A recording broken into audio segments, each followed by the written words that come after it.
The impact shook the western plateau hard enough to crack the ancient crystalline formations that had stood for 3 millennia. Empress Kyrie felt it through the soles of her boots, even in the inner sanctum, a deep rumble that sent her advisors into immediate panic and caused her to spill perfectly good Vethian wine across the star charts she'd been studying. "Magnificent," she muttered, watching the purple liquid seep into astronomical calculations that had taken weeks to compile. "The universe has impeccable timing." The commotion outside her chamber swelled into organized chaos. Guard Captain Solon burst through the doors without bothering to announce himself, which meant either invasion or catastrophe. Given that invasions of Velithara had stopped being fashionable about 2 centuries ago when everyone realized the planet was dying anyway, she suspected catastrophe. "Empress, a vessel has crashed in the sculpture gardens." "Of course it has." Kyrie set down her glass with deliberate care. "And here I thought today would be boring, just the slow heat death of our sun and the usual petitions about water rations." How inconsiderate of someone to make things interesting. Solon's long ears twitched with barely suppressed frustration, a telltale sign he was about to lecture her about taking things seriously. She'd known him since childhood and could read his moods better than the atmospheric sensors that kept failing with increasing regularity. "The vessel appears to be of human origin." That made her pause. Humans rarely ventured this far into the outer scattered reaches, and when they did, they typically had the courtesy to explode in space rather than ruin carefully maintained gardens. She'd met perhaps 3 humans in her entire reign, and they'd all been merchants with more enthusiasm than sense. "Human," she repeated, moving toward the door. "Wonderful. They're either lost, stupid, or both. Sometimes I genuinely miss the days when dangerous things happened to us." The walk through the palace corridors gave her time to compose herself into the dignified bearing expected of an empress, though she caught Solon hiding a smile when she stopped to adjust her ceremonial sash. The thing was purely decorative and utterly impractical, designed by ancestors who'd apparently never considered that rulers might occasionally need to move faster than a stately glide. The sculpture gardens were less garden and more graveyard now. The crash had carved a burning scar through installations that represented 5,000 years of artistic achievement, though Kyrie privately thought some of them had been pretentious nonsense anyway.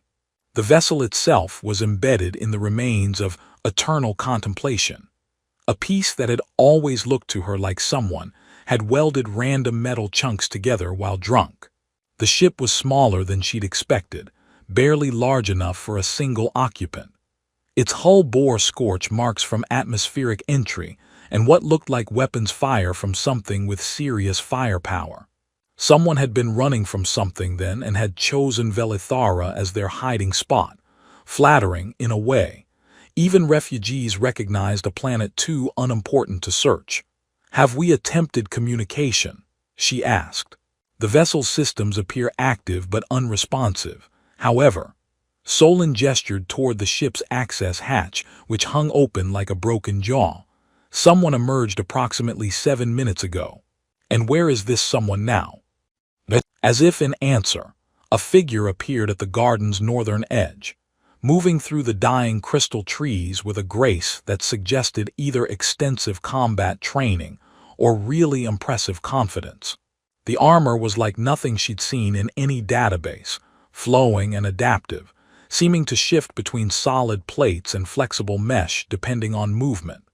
The helmet was a smooth, reflective surface that gave away absolutely nothing. "Well," Kyrie said quietly, "that's new." The figure stopped 20 paces away. At this distance, she could see the wear on the armor, the repairs that spoke of hard use across long distances. This wasn't some fresh recruit on their first voyage. This was someone who'd survived things that should have killed them. "Welcome to Velithara," she called out, pitching her voice to carry across the ruined garden. "I am Empress Kyrie. You've crashed into my favorite contemplation spot, destroyed several priceless artifacts, and have failed to respond to any communications. I'm trying to decide if you're rude or simply having a very bad day." The helmet tilted slightly, regarding her. The guards around her tensed, hands moving to weapons that she suspected would be utterly useless against someone wearing that kind of technology. "I'm hoping for bad day," she continued. "Rude is harder to forgive. Also, you're leaking something that's making the remaining crystals turn orange, and they're supposed to be blue. That seems important." Still nothing. The silence stretched long enough that she began to wonder if the armor was occupied at all, if perhaps she was addressing some elaborate automated defense system, while the actual pilot had fled on foot. Then the figure moved, a single step forward that somehow conveyed more threat than an army. Her guards raised weapons. Solon positioned himself slightly in front of her, which was brave and stupid in equal measure. "Easy," she said, though whether to her guards or the stranger, she wasn't entirely sure. "Let's not turn this into the kind of incident that requires tedious amounts of paperwork. I hate paperwork. It's possibly my least favorite part of planetary decline." The helmet turned, seeming to assess each guard in turn, calculating odds with mechanical precision. Then, surprisingly, the figure's posture relaxed marginally. Not surrender, but acknowledgement. A warrior recognizing other warriors even if the contest was laughably uneven. "Your ship," Kyrie said, seizing the moment. "It contains technology I don't recognize. Given that my planet's sun is in the process of dying and taking us with it, I find myself very interested in unfamiliar technology. Call it the hobby of desperate empresses everywhere." The figure remained motionless, but she sensed attention focusing on her with uncomfortable intensity. Being studied, she thought. Evaluated. The helmet's reflective surface showed her own image back at her, a woman with long ears and tired eyes wearing ceremonial robes on a planet slowly running out of time. "Here's my proposal," she said. "You remove that helmet. You tell me what you're running from and why you chose my dying world to crash on. And in exchange, I don't let my guards do something heroic and fatal. I find heroic and fatal tedious, and I've grown quite fond of most of these people." One of the younger guards made a sound that might have been protest or offense. She ignored it. "Also," she added, "I'm genuinely curious about what kind of face goes with that level of property damage. Call it imperial prerogative." The silence that followed felt different somehow, weighted with consideration rather than defiance. Then slowly, the figure's hands moved to the helmet's seal. There was a hiss of pressurized air, a brief mist of coolant or whatever humans used in their life support systems. The helmet came away, and Kyrie felt her breath catch despite herself. The throne room had seen better centuries. Kyrie watched dust motes drift through shafts of amber sunlight that filtered through crystalline panels, each one slightly more cracked than the last time she'd bothered to notice. Her court had assembled with remarkable speed, considering most of them had been scattered across the palace complex when she'd sent word. Nothing quite like an alien visitor to motivate bureaucrats into something resembling efficiency. The man stood in the center of the chamber with his helmet tucked under one arm, surrounded by a respectful circle of guards who'd been instructed to look intimidating, but not actually do anything unless he started destroying more priceless artifacts. So far, he'd been disappointingly well-behaved. Kyrie had spent the walk back from the gardens trying to reconcile what she'd seen with what made sense. The face was human enough, though something about the proportions seemed slightly off in ways her brain couldn't quite process. But the eyes had stopped her breath entirely, and even now, from her position on the throne, she found herself avoiding direct contact with that gaze. "So," she said, breaking the silence that had settled over the assembled court like morning frost, "you can hear us, which means the language algorithms in that impressive suit of yours are functioning. You can presumably speak, unless humans have evolved past such primitive communication methods. And yet you've chosen to stand there radiating mysterious warrior energy, instead of explaining why you've added yourself to my growing list of problems." One of her advisors, Lord Tremes, cleared his throat with the kind of diplomatic delicacy that usually preceded something unhelpful. Perhaps the stranger requires medical attention, Your Majesty. The crash was quite spectacular. The crash was adequate, the man said, his first word since removing the helmet. His voice carried an accent she couldn't place, vowels shaped by languages that had no business existing together. I've had worse landings. There was this one time on Kepler 442b where I misjudged the gravity well and ended up embedded in what turned out to be a sacred temple. That took some explaining. Kyrie felt her eyebrows rise. You're comparing my sculpture gardens to a sacred temple. The sculptures were better, more honest, less pretentious about their purpose. He shifted his weight slightly, and every guard in the room tensed. Your people sculpted dying things beautifully. Takes a certain courage to make art about extinction. We're Velitharan, she said dryly. We've had 3,000 years to get comfortable with mortality. When your sun starts its death spiral, you either develop a sense of humor about it or go mad. We chose humor mostly. She leaned forward on her throne, studying him with open curiosity now. You still haven't told us your name, mysterious crash survivor. Or are you one of those brooding types who thinks names are for lesser beings? Ethan. He said it simply, without ceremony or explanation. And before you ask, no, I'm not going to give you my family lineage or list of achievements. They're complicated and depressing in equal measure. Ethan, she repeated, testing the word.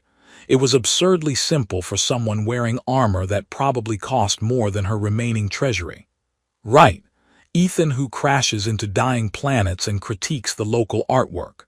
Tell me, Ethan, how long has your son been dying? The question fell into the room like a stone into still water. Her advisors stirred uneasily. Solon's hand moved closer to his weapon. The dying son of Velithara was the great unspoken truth of their civilization, acknowledged in private but rarely mentioned so directly in formal settings. Ethan's eyes locked onto hers, and she felt that same breathless sensation from the garden, like standing at the edge of an abyss that went down farther than should be possible. 473 years, he said quietly. Give or take a decade. Your scientists figured it out about 200 years ago but kept it quiet to prevent panic. Smart move politically.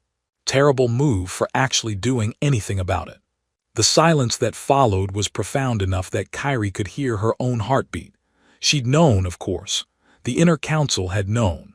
But hearing it stated so matter-of-factly by a stranger who'd literally fallen from the sky made it somehow more real. Well, she said after a moment, surprised by how steady her voice remained. That's impressively specific. Either you're a very good guesser or you've been spying on us, which seems like wasted effort given we're not exactly a galactic power anymore. We're more of a galactic footnote, a particularly sad one with excellent architecture. I wasn't spying, Ethan said. I was observing. There's a difference. Philosophers must love you at parties. She stood from her throne, descending the steps with measured grace. Her advisors shifted nervously but didn't intervene. Observing requires being in a position to observe. How long have you been watching us, Ethan who critiques dying sculptures? Long enough to know you're asking the wrong questions. Oh good, mysterious and condescending. My favorite combination. She stopped a few paces from him, close enough to see details that made her certainty waver. The eyes that had seemed merely old in the gardens now appeared ancient, carrying depths that shouldn't exist in any mortal being. The right question then, since you apparently know everything. You should be asking why I'm here at all. He glanced around the throne room, taking in the faded grandeur and accumulated decay with a look that might have been sadness or appreciation. Your planet is dying. Your civilization has maybe a century left before the environmental cascade becomes irreversible. You have no strategic resources, no military power, no political influence. By every logical calculation, Velithara should be utterly unimportant. Thank you for that cheerful summary of our situation. I'd been worried we were becoming too optimistic as a species. Kyrie crossed her arms, a gesture that was decidedly un-empress-like but satisfying nonetheless. If we're so magnificently irrelevant, why crash here, running from something, looking for something? Or did you just really want to meet me specifically? I warn you, I'm much less impressive up close. Something that might have been amusement flickered across his features. You're exactly as impressive as the reports suggested. There are reports about me. How flattering and concerning in equal measure. The empress who refused the evacuation offers from 3 different systems, because she wouldn't abandon her people to save herself. Who turned down technology trades that would have extended her own life, but wouldn't save everyone. Who spends her nights studying star charts trying to find a solution that doesn't exist. He tilted his head slightly, studying her with that uncomfortable intensity again. You're either remarkably noble or spectacularly stubborn. Can I be both? I contain multitudes, as some ancient human poet probably said. She waved a hand dismissively but felt heat rising in her cheeks. Having her private late-night study sessions catalogued by a stranger was unsettling. You still haven't answered the question. Why here? Why now? And more importantly, why do your eyes look like they've seen things that couldn't possibly fit into a single lifetime? The throne room fell silent again. Ethan met her gaze directly, and this time she didn't look away, despite every instinct screaming that she was staring into something vast and incomprehensible. Because, he said finally, I've been looking for someone who chooses grace over survival, and your planet's pattern matches something I've seen before, something that might matter more than either of us can understand right now. The crystalline forests had been beautiful once, before the sun's increasing radiation had begun corrupting their molecular structure. Now they grew in twisted spirals, refracting light in colors that shouldn't exist and occasionally humming with frequencies that made Kyrie's teeth ache. She'd brought Ethan here on the 3rd day of his stay, partly because he'd asked to see the planet's ecosystems, and partly because she was tired of her advisors eavesdropping on every conversation they had in the palace. Your people named these the Singing Groves, Ethan said, running a gloved hand along one of the crystalline trunks. His armor had retracted to something less intimidating, though she suspected it could reconstruct itself in milliseconds if needed. But they don't sing anymore.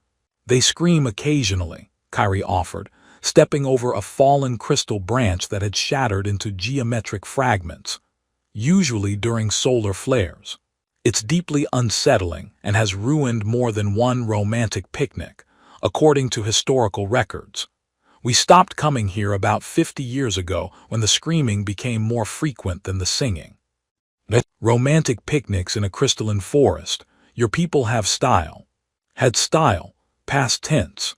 Now we mostly have anxiety and a collective dark sense of humor about our impending doom. She watched him examine the crystals with careful attention, occasionally pulling out scanning devices from his armor that whirred and clicked in ways that suggested technology far beyond anything Velithara possessed. Are you going to tell me what you're actually looking for? Or should I continue assuming you're just really interested in dying plant life? These aren't plants. They're silicon-based information storage matrices that evolved consciousness about 2 million years ago. He tapped one gently, producing a pure tone that echoed through the grove. Your ancestors didn't discover them. They discovered you, decided you were interesting enough to coexist with. Kyrie blinked. I'm sorry, the crystals are conscious. That's not in any of our scientific databases, and we've been studying them for thousands of years. They're very patient and very good at pretending to be decorative. Ethan moved deeper into the grove, following some pattern she couldn't discern. They've been recording everything that happens on Velithara since your people first developed agriculture. Every conversation, every decision, every choice your civilization made. It's all stored in the crystalline matrix. So you're saying the trees have been spying on us for millennia, and we've been using them as garden ornaments. That's either brilliant or deeply embarrassing for us as a species. Both probably. He stopped at a particularly large formation that spiraled up toward the orange-tinted sky. This is why I'm here, not for your technology or resources, for this. for the record of how a civilization faces extinction with grace instead of violence. She moved to stand beside him, looking up at the crystal spire. In the shifting light, she could almost see patterns moving within its structure, like thoughts flowing through neural pathways. You keep talking about patterns, about things you've seen before. Ethan, how old are you? That's a complicated question with an answer you probably won't like. Try me. I'm an empress of a dying world. I've developed a high tolerance for things I don't like. He was quiet for a long moment, and when he spoke, his voice carried a weight that made the air feel heavy. Old enough to have watched civilizations rise and fall across centuries. Old enough to recognize the patterns when they repeat. Old enough to be very tired. That's not an answer, that's poetry. I want numbers. Numbers don't work the way you think they do when you exist outside conventional spacetime. He glanced at her, and she saw something in his eyes that might have been regret or loneliness or both. Let's just say I remember when Earth had oceans and leave it at that. The implication hit her like a physical force. Earth's oceans had died more than 3,000 years ago, according to the historical databases from human traders. Before that, the records became fragmentary and mythological. That's not possible. Nothing lives that long. Not even with the best anti-aging technology. You're right, nothing lives that long. He turned back to the crystal. But some things exist anyway. Contradictions written into the fabric of reality by circumstances too complicated to explain without several drinks and a very patient audience. I'm excellent at patience when properly motivated, and I know where the palace keeps the good alcohol. She studied his profile, trying to reconcile the man with the implications of what he was saying. You're not human anymore, are you? Not really. You're something else wearing a human face.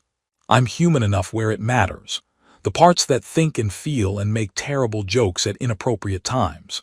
The rest is just engineering and cosmic accidents. He pulled out another device, this one projecting a holographic interface that displayed data streams she couldn't begin to interpret. Your crystals are dying with your sun.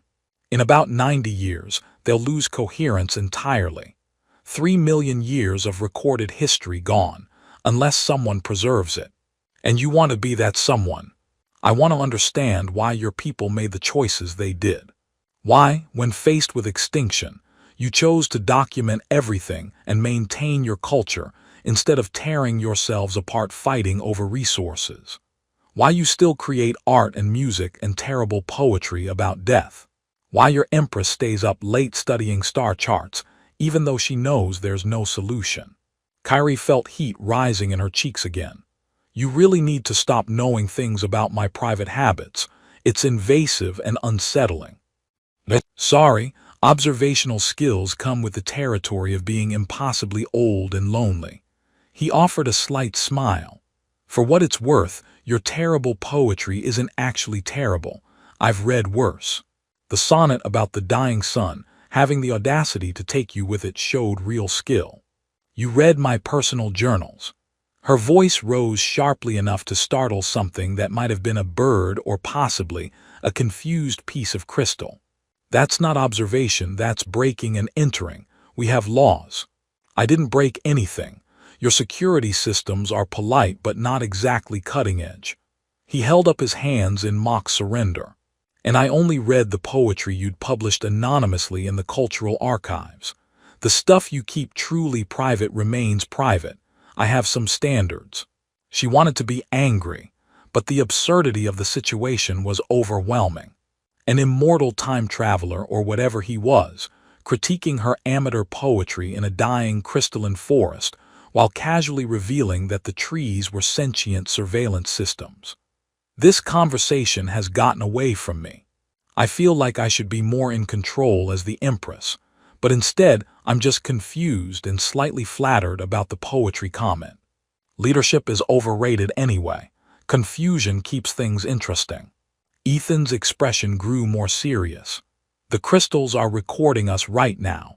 This conversation, this moment.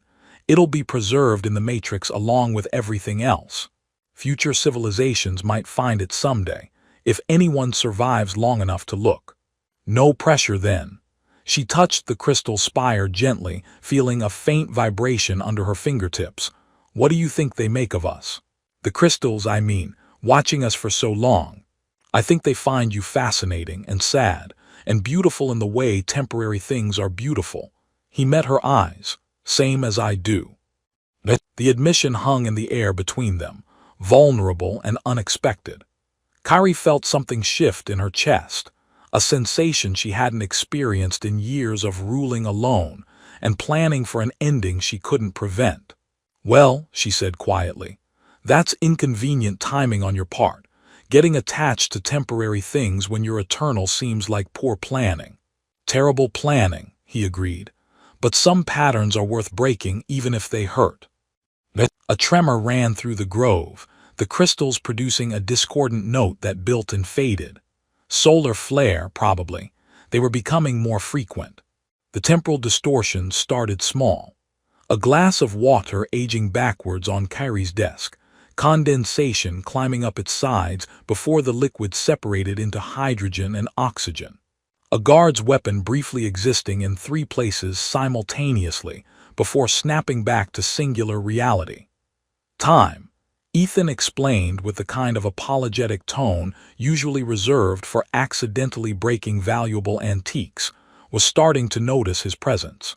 You're telling me that you staying here is causing reality to have a minor existential crisis, Kyrie said, watching another temporal ripple wash across her throne room. A tapestry briefly displayed its original colors before fading back to its current worn state. That seems like information you could have mentioned earlier, perhaps before I started enjoying your company. In my defense, I thought I had more time before the local spacetime fabric started complaining. Ethan stood by the window, his armor fully manifested now in response to the instability. Usually takes a few weeks. Your planet's temporal structure is apparently more fragile than I calculated. Our planet's temporal structure. Listen to you, talking about time like it's a badly constructed bridge. She moved to stand beside him, looking out over the palace grounds, where crystal formations were flickering between states of growth and decay. How long do we have before things get seriously problematic? Define seriously problematic. I don't know, causality breaking down. People experiencing their deaths before they're born. The usual apocalyptic scenarios that would make our current slow extinction look pleasant by comparison.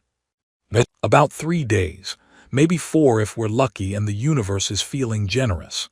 He glanced at her, and she saw genuine regret in those impossible eyes. I'm sorry, I didn't come here to make things worse. I came to preserve what you've built, what your people have chosen to be in the face of ending. Kyrie felt a laugh bubble up, slightly hysterical. So your mission to document our graceful decline is actually going to cause an immediate catastrophic collapse. That's ironic in the worst possible way. The poets would love it if they weren't about to be unmade by temporal paradoxes. The data is already preserved. The crystals transmitted everything to my ship's archive before the distortion started. 3 million years of Velitharan history, including the last 3,000 years of your civilization choosing beauty over barbarism. It's safe. He turned to face her fully. But that doesn't help you or your people, does it? Not particularly, no. She crossed her arms, a gesture that had become familiar between them. So what are our options? You leave immediately and the temporal problems resolve themselves. You stay and we all experience time in random directions until we cease to exist in any meaningful way. There has to be a third option because those both sound terrible. There's always a third option. It's usually just more complicated and requires sacrifices nobody wants to make. He pulled up a holographic display from his armor, showing equations and diagrams that hurt to look at directly. I can stabilize the temporal field around Velithara, lock it into a specific reference frame that prevents further degradation, but doing so would require me to anchor myself here permanently. No leaving. Ever. The implications settled over her like one of her ceremonial robes, heavy and uncomfortable. You'd be trapped here, on a dying planet with maybe a century left. That seems like a significant downgrade for someone who can apparently wander through space and time at will. I've wandered enough, seen enough civilizations fall. Maybe it's time to stay with one, even if it's temporary. His expression was difficult to read, somewhere between resignation and something that might have been hope. Besides, your poetry is growing on me, and someone should be here to document the end properly, from the inside. That's possibly the saddest romantic gesture I've ever heard. She found herself smiling despite everything. You're offering to die with us slowly over the course of a century. Most people bring flowers or chocolates. I'm very old and have terrible relationship skills. Also, I don't think flowers would survive the temporal distortions. He smiled back and she realized it was the first genuine smile she'd seen from him. But yes, essentially, I'm offering to stay, to help however I can, to be here when your sun finally fails and the crystals stop singing forever. Kyrie moved closer, close enough to see the way time seemed to bend slightly around him, reality struggling to contain something that shouldn't exist in conventional spacetime. There's a fourth option you're not mentioning. I can see it in your eyes, something you don't want to say. His smile faded. Your people could leave. Not all of you, but enough. I have contacts, resources that could evacuate maybe 30% of Velithara's population to other systems before the sun reaches critical failure. You could survive, scattered across the galaxy. The civilization would end, but the people would live. And the 70% who stay behind would know they were abandoned by their empress, and everyone lucky enough to get a seat on the rescue ships. She shook her head. We've been through this. I've been offered evacuation by 3 different systems. I've refused every time because I won't save myself while others die. That's not who we choose to be. I know. That's why I'm offering to stay instead. He reached out, hesitating before touching her shoulder with unexpected gentleness. You choose grace, all of you. Even now, knowing the end is coming, you create art and study stars and write terrible poetry about death. That's worth preserving, worth being part of, even if it's just for a little while. The throne room trembled again, another temporal wave washing through. Kyrie saw her own reflection in the window flicker, briefly showing her as younger, then older, then settling back to present. Time was definitely becoming unstable. If you stay, she said carefully, what happens to your mission, your search for patterns, your attempts to prevent civilizations from destroying themselves? Maybe I've found what I was looking for. An answer that isn't about technology or military power or survival at any cost. Maybe the pattern that matters is the one your people are living right now. He withdrew his hand, but his eyes stayed locked on hers. Or maybe I'm just tired of being alone, and you're the first person in centuries who treats my existential crisis with appropriate sarcasm. Sarcasm is our primary export, now that we've run out of everything else useful. She felt tears threatening and blinked them back with imperial discipline. You'd really stay? Give up eternity wandering the cosmos to spend a single century on a dying planet with an empress who writes bad poetry? The poetry isn't bad, and yes, I am. His voice was steady, certain. If you'll have me. Kyrie looked out the window at her planet, at the crystalline forests flickering through temporal states, at the orange-tinted sky that marked their sun's slow death. She thought about the choice he was offering, the sacrifice he was making, the sheer absurdity of an immortal being choosing to die slowly with a civilization he'd only just met. You're insane, she said finally. Completely, utterly insane. It's a terrible plan that wastes everything you are and could be. Probably, and you'll get bored. A century is a long time to spend with the same people, watching everything slowly decay. I've had longer, boring periods. There was a decade on Europa where literally nothing happened except ice shifting. This will be an improvement. She laughed, the sound surprising her with its genuine joy despite everything. Fine, Stay, be part of our graceful decline. Help me document the end properly. And maybe, if we're very lucky and the universe is feeling generous, we'll figure out how to make this last century mean something. Deal. He extended his hand formally, and she took it, feeling the slight temporal distortion where their skin met. Fair warning, though, I'm terrible at Velitharan social customs. I'll probably offend half your court within a week. They'll survive the offense longer than they'll survive the sun dying. It's fine. Outside, the temporal distortions began to stabilize as Ethan's ship transmitted the anchoring protocols.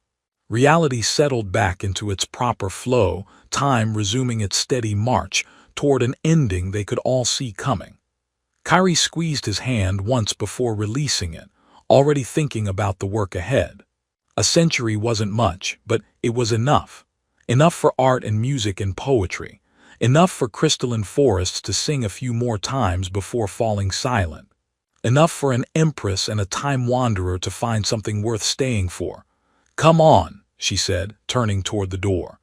If you're staying, you need to meet the council properly. They're going to have so many questions about temporal mechanics and your suit's power source, and whether you can help with the water reclamation systems. I can probably help with the water systems. See, already useful. We're going to make this work, Ethan who remembers Earth's oceans. We're going to make this ending beautiful. And walking together through the palace halls, with time finally flowing steady around them and a dying sun casting orange light through crystalline windows, they began to believe it might even be true.